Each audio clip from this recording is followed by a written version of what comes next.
Yeah. Mamaya. Total, mamaya pa yung pasok ko.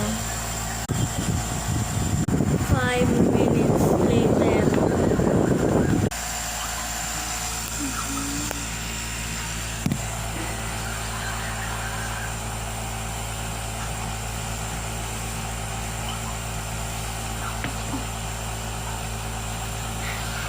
Putik-putik ako na baka. 2 o'clock pa naman yung class namin. Wow, total.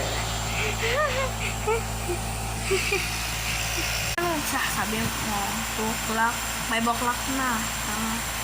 Uy, 5 o'clock. Yung mo naman, best friend. O, sige. Tara na, best friend. Yeah, kiss na tayo eh. Tara nga. 5 minutes. Ay, alam mo, class. Bakit? Kasi